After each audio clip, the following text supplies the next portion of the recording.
Rasul sallallahu alaihi wasallam pernah bersabda, ya, hadis yang diriwayatkan oleh Imam Muslim dari Abdullah ibnu Amr ibnu al-As radhiyallahu anhuma, bahwa Rasulullah sallallahu alaihi wasallam bersabda, "Qad aflaha man aslam." Sungguh telah beruntung orang yang masuk Islam.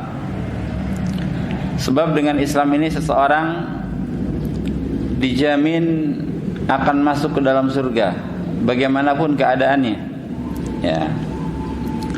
Qad aflaha man aslam. Sungguh telah beruntung orang yang masuk Islam, wa ruziqa kafafan, dan dia diberikan kecukupan, ya, rizkinya kecukupan oleh Allah Subhanahu wa taala, wa qanna'ahu Allahu bima atah, dan Allah menjadikan dia qanaah terhadap apa yang diberikan kepadanya. Jadi sifat qanaah ini termasuk akhlak yang Allah Subhanahu wa taala anugerahkan kepada seseorang. Tidak setiap orang mempunyai sifat ini. Ya. Hanya orang-orang yang dipilih oleh Allah Azza wa Jalla yang mempunyai sifat qanaah. Ikhwan fillah rahimakumullah, apa makna al-qanaah? Dikatakan bahwa makna qanaah yaitu ridha syakhs bima a'tahu Allah taala, yaitu keridhaan seorang hamba terhadap apapun yang diberikan oleh Allah Subhanahu wa taala, wa adamul ihtimam bima indan nas mimma yazidu anhu, dan dia tidak peduli dengan rezeki orang lain walaupun lebih banyak darinya. Ya.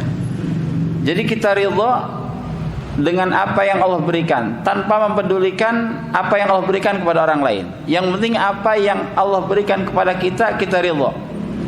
Itu namanya qanaah. Ya.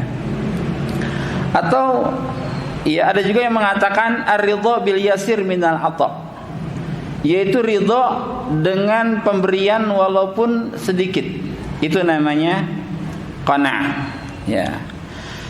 Jamaah rahimakumullah, sifat qanaah ini mempunyai pengaruh yang sangat baik sekali. Pertama, imtala'ul qalbi bil iman billahi subhanahu wa ta'ala.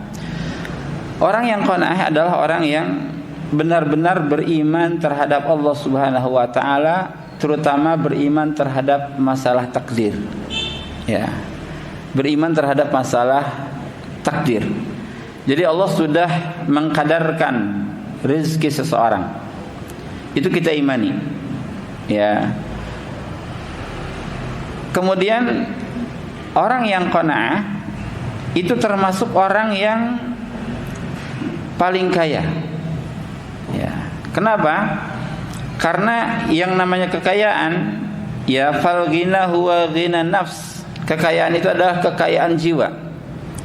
Orang yang paling qanaah, orang yang paling merasa cukup dengan apa yang Allah berikan, dia orang yang paling kaya, ya, karena jiwanya merasa cukup. Sehingga apa? Ya, orang yang qanaah, dia akan menjadi orang yang berjalan di atas dunia ini penuh dengan izzah, penuh dengan kemuliaan, ketegaran, ya, tidak tunduk di hadapan manusia. Beda dengan orang yang tidak qanaah, dia akan merendah-rendahkan dirinya di hadapan manusia karena berharap diberikan oleh orang lain. Gitu ya. Merendah-rendahkan kepalanya, dirinya, menghinakan dirinya di hadapan manusia karena berharap pemberian orang lain. Maka dia menundukkan dirinya. Dia mudah patuh kepada orang lain walaupun terkadang agak bertentangan dengan syariat atau bahkan bertentangan dengan syariat sekalipun.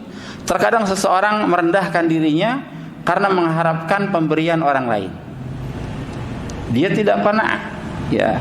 Berbeda dengan qanaah, dia akan tegar, dia akan izzah, dia akan mulia, ya, tidak mudah tunduk kepada orang lain sebab tidak ada kepentingan dari, ya, tidak ada kepentingan darinya kepada orang lain. Dia merasa cukup dengan apa yang Allah Subhanahu wa taala berikan, ya. Nah, orang yang qanaah juga akan menjadi orang yang paling bahagia di dunia dan di akhirat. Ya. Kenapa? Karena dia tidak khawatir dengan rezeki, ya, dia merasa puas dengan apa yang ada. Berbeda dengan orang yang kehilangan sifat qanaah, maka kehidupannya akan galau, akan risau karena merasa kurang terus. Dan memang yang namanya manusia itu sebenarnya akan merasa kurang. Ya, kalau kita menuruti hawa nafsu kita akan terus merasa kekurangan. Ya, maka kita memohon kepada Allah Azza wa Jalla agar diberikan sifat qanaah.